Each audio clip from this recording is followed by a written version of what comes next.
Welcome to Lost in Revision. All of our content is public domain, literature, fairy tales, and folklore. We look at stories through an irreverent and lighthearted lens in our discussion episodes, and our daily stories are a fun way to listen to the original versions in a short format that can fit into most people's schedules. If you prefer to listen to full chapters, you can subscribe to our Patreon page. We just added a $1 option that provides early access and more. You can check the show notes for our Linktree page where there are links to all of our public pages, ways to contact us, and all of our content. Our goal is to at least break even to cover our expenses, so any support that you can offer to help us reach that goal helps keep this podcast going and you entertained. All of our music is by Nathan Hubble and is used with his permission. Thanks, and enjoy the show. Hey everyone, and welcome to Lost in Revision. Today we are covering The Boy Who Had an Eating Contest with a Troll, an Ash Lad tale. I am joined once more by Angel and Polly. Angel, give us a sample of how your voice is coming along. Well, it is better, but not great. I can speak now, but no singing, which is killing my soul. I'm kind of worried about the state of the vocal cords at this point. This is about as good as it's going to get for a while, though. Well, it isn't too bad. Can you get any of your reading done, or would that strain your voice further? If we are okay with the sound quality, I can give it a go. After all, teaching just started back up, so it isn't like I'm going to get to stay silent anyway. Well, I'm fine with your sexy rasp if you are. Well, it worked for Brenda Vaccaro. Well, Brenda Vaccaro made it work.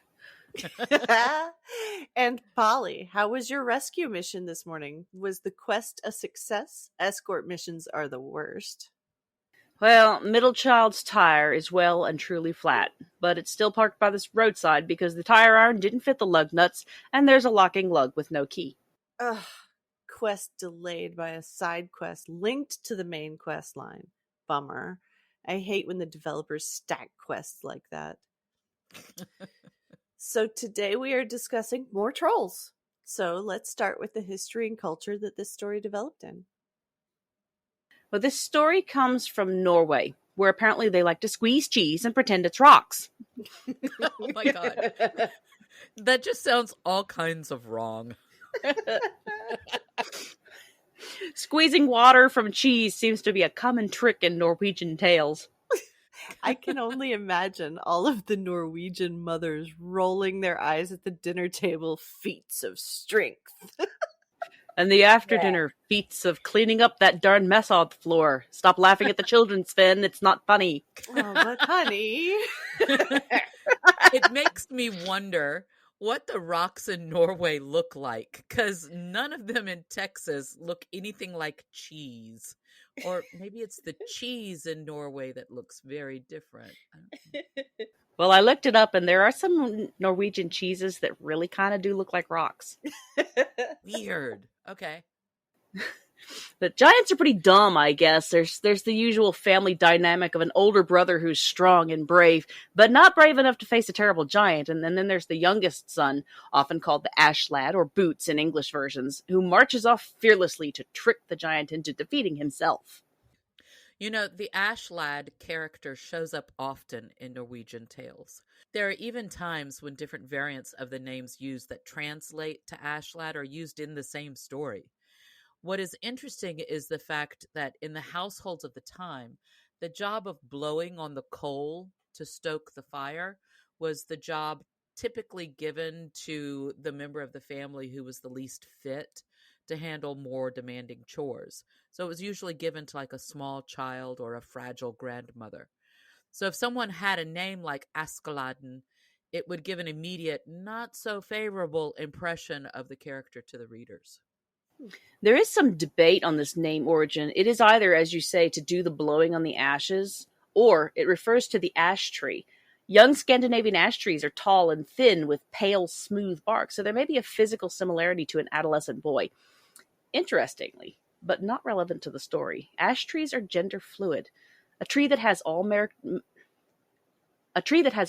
characteristics on one season may produce all female characteristics the following season. Interesting. I think this will lead us into our new segment, Hag Corner, where I discuss different lore about herbs, creatures, myths, and magic, and some of the science behind it. I'm stealing that idea, and this is what I'm researching. So let's jump into Hag Corner real quick. I really enjoyed you talking about it on your Hag Corner TikTok. That's right down my alley. I love when the science and the magic go out walking together. Yeah, that makes it super fun. So, welcome to Hag Corner. I'll probably add some little doodly doo like music-y stuff. Or as the VeggieTale generation knows it, silly songs with Larry. Exactly. Like we're just gonna have this little segment to talk about something that's not story related.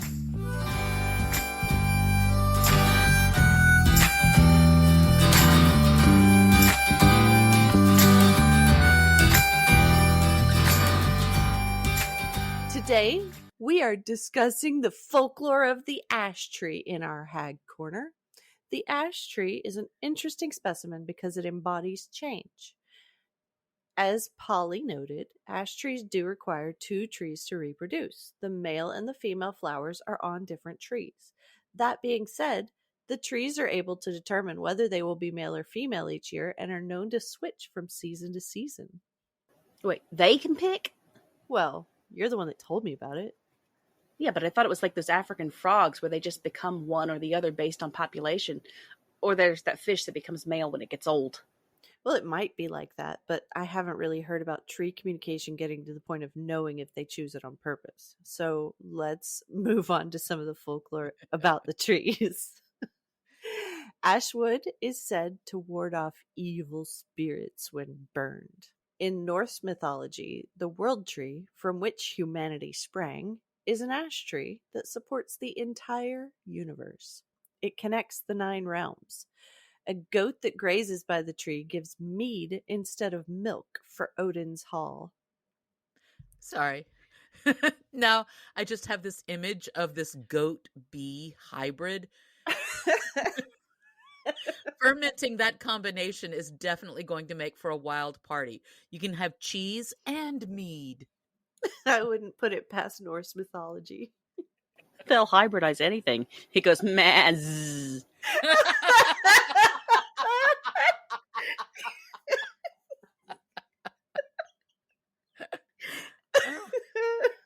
I can't. Oh, God. Okay. Once Odin hanged himself on the world tree for 9 days and 9 nights, and with this sacrifice he gained wisdom That sounds familiar. and knowledge of runes. Sorry, I was adding it in. It wasn't on the TikTok. Oh. So, ash wood is extremely strong and flexible with very tight grain, and many mighty warriors, including Odin, were said to wield weapons made of ash. In English lore, the tree is rumored to work as a snake deterrent and a wart remover, though pricking a wart with a needle and then inserting that needle into a tree doesn't seem very likely to harness the medicinal properties of the tree to me. Okay, wait. That made my landscaping decision for me right there. Nothing is better than keeping away snakes in Texas. Scientifically, probably something to do with stuff falling off the tree into the earth or seeping up from the roots being an irritant for snakes. At a guess. Well, that is if it's even scientifically sound, because I didn't dive into that rabbit hole. Oh my God, it's true. Guys, it's true. I just quickly researched it, and it has to do with the high levels of potassium and other compounds found in the wood. I mean, in some instances, they're saying you have to burn it and make it actual ash from the ash tree for it to work. The tree just growing in your yard may not do anything. But that's it. I'm buying ash trees. Okay, well, research this one then, because some cultures develop the practice of passing sick people, mostly infants, through a cleft in an ash tree in a healing ritual. Some trees would have the cleft cut into it to pass the sick infant through, and then the cleft would be bound closed again. From that moment, the person and the tree were considered linked in health, and people would fiercely protect their trees because they believed that injury to the tree would be reflected in the person. I wonder if that is the beginnings of the legends of tree nymphs. Well, it could be. The people protecting a specific tree so ardently might suggest it.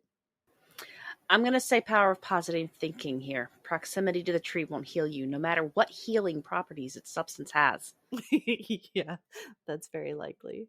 So, for the real medicine part, ash leaves and bark were used in early medicine and are still in medicine today as an anti-inflammatory. They're in aspirin and stuff.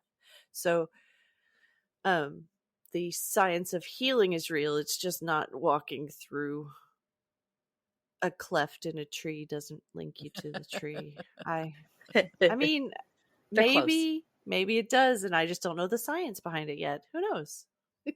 But okay, so the last thing of Hag Corner is if you're working on a floral arrangement and you want to convey a certain meaning, in the language of the flowers, the blossoms mean grandeur, which perfectly captures the beauty and usefulness of this tree. And that is all for today's Hag Corner. Back to our regularly scheduled shenanigans.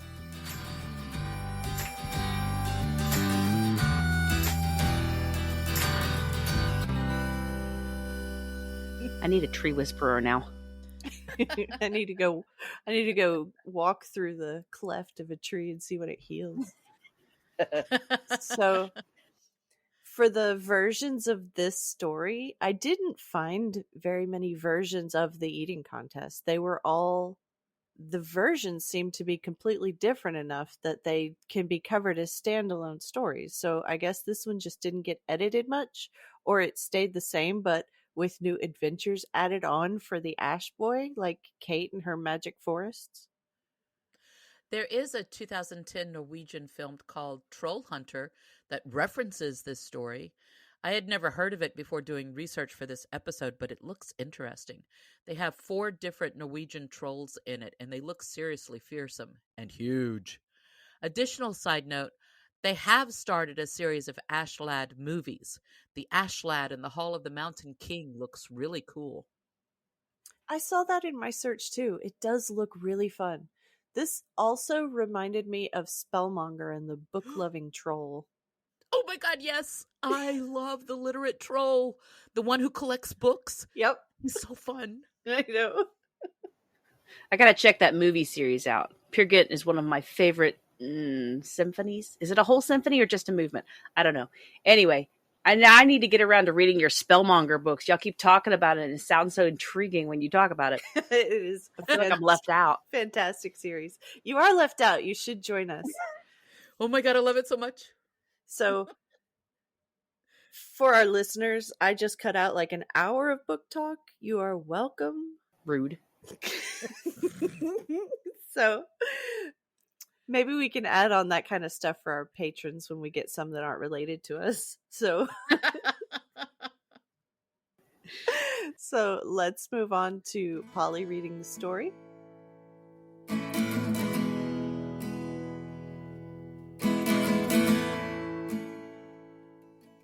The Ash Lad Who Had an Eating Match with a Troll. There was once a farmer who had 3 sons. He was badly off and old and feeble, and his sons wouldn't turn their hands to a thing.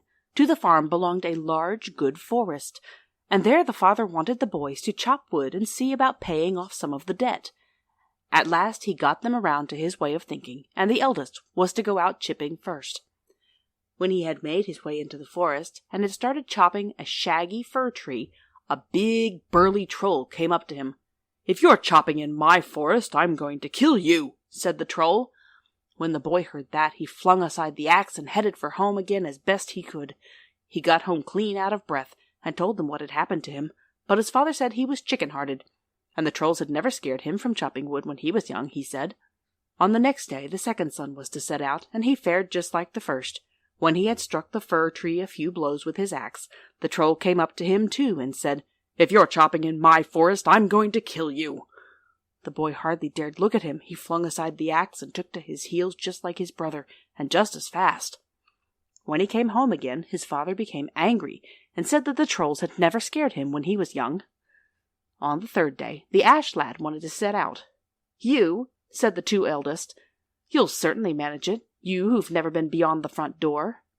He didn't say much to that, the ash lad didn't, but just asked for as big a lunch as possible to take with him. His mother had no curds, so she hung the cauldron over the fire to curdle a little cheese for him. This he put in his knapsack and set out on his way. When he had been chopping for a little while, the troll came to him and said, "If you're chopping in my forest, I'm going to kill you."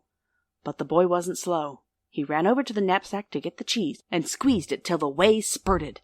"If you don't hold your tongue," he shrieked to the troll, "I'll squeeze you the way I'm squeezing the water out of this white stone." "Nay, dear fellow, spare me," said the troll. "I'll help you chop." Well, on that condition the boy would spare him, and the troll was clever at chopping, so they managed to fell and cut many cords of wood during the day. As evening was drawing nigh, the troll said, "Now you can come home with me. My house is closer than yours." Well, the boy went along, and when they came to the troll's home, he was to make up the fire in the hearth, while the boy was to fetch water for the porridge pot. But the two iron buckets were so big and heavy that he couldn't so much as budge them. So the boy said, "It's not worth taking along these thimbles. I'm going after the whole well, I am." "Nay, my dear fellow," said the troll, "I can't lose my well. You make the fire, and I'll go after the water." When he came back with the water, they cooked up a huge pot of porridge. "If it's the same to you," said the boy, "let's have an eating match." "Oh, yes," replied the troll, for at that he felt he could always hold his own. Well, they sat down at the table, but the boy stole over and took the knapsack and tied it in the front of him, and he scooped more into the knapsack than he ate himself. When the knapsack was full, he took up his knife and ripped a gash in it.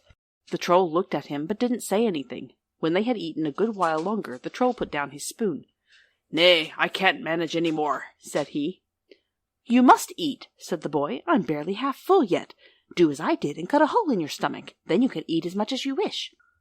"But doesn't that hurt dreadfully?" asked the troll. "Oh, nothing to speak of," replied the boy. So the troll did as the boy said, and then, you might know, that was the end of him. But the boy took all the silver and gold to be found in the mountain and went home with it. With that he could at least pay off some of the debt.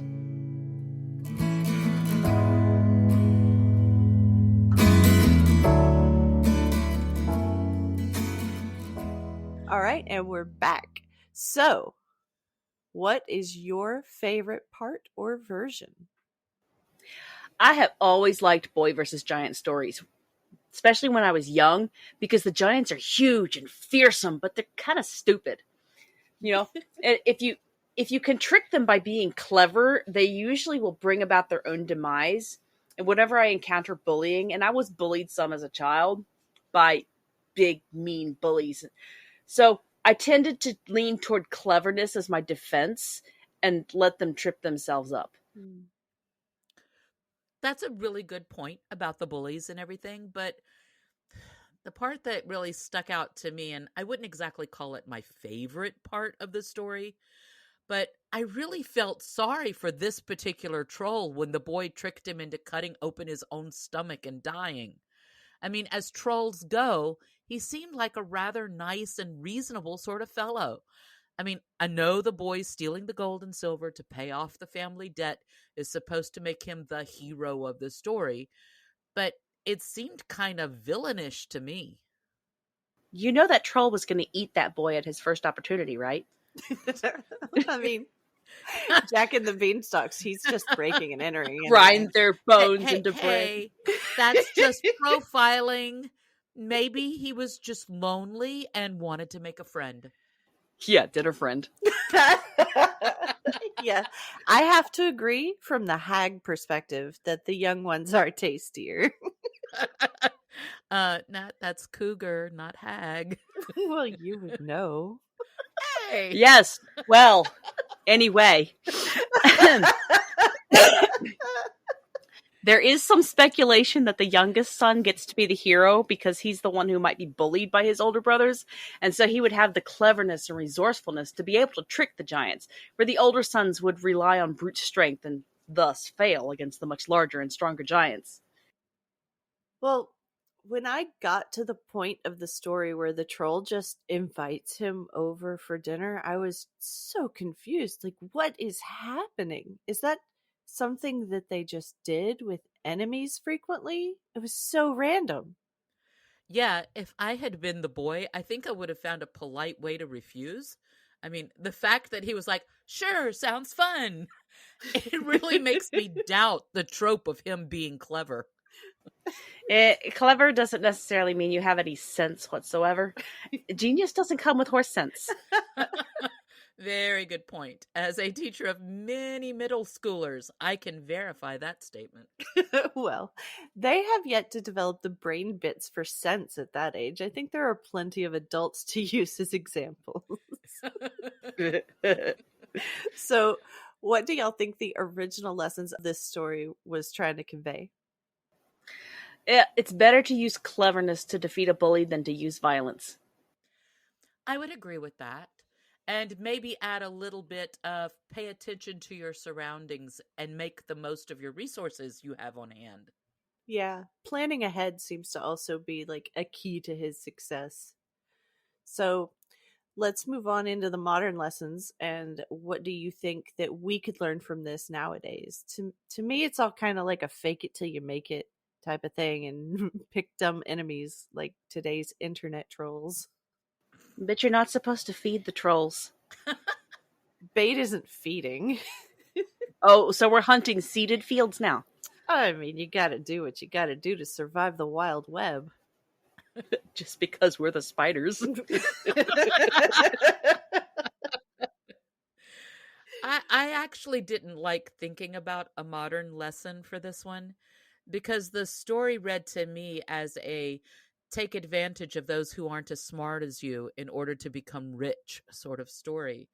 Not a lesson I really want to teach my kids, which could be part of why I had never heard of this story before. Could also be why it's much harder to find online now than it was 6 months ago. Because the trolls ate it? Sounds about right. Yeah. Sometimes people are just not paying enough attention to what's going on. It's easy to be successful if you're the one paying attention. True, Polly. True. So, in closing, what do you think happened after the story? Well, his brothers probably didn't underestimate him anymore. I think the troll's beautiful big sister found out what happened, and she came after the Ash lad to make him regret his life choices. She isn't nearly as gullible as her little brother was. Okay, to piggyback off of yours then, I'm going to go with the lore that I read about of troll women being beautiful and keeping human men as pets. So I guess the Ash lad was one of the ones who got enthralled and kept as a pet. So it's like Wesley told Fezzik, sleep well and dream of large women.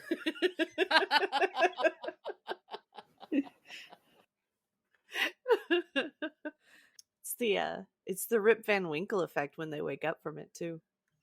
Because they don't remember it and they don't realize how long they've been gone. So that's awesome. I hope you're enjoying the stories. We sure are enjoying creating this for you. If you go and sign up on Patreon, you can listen without having to hear me talking in the intro and outro.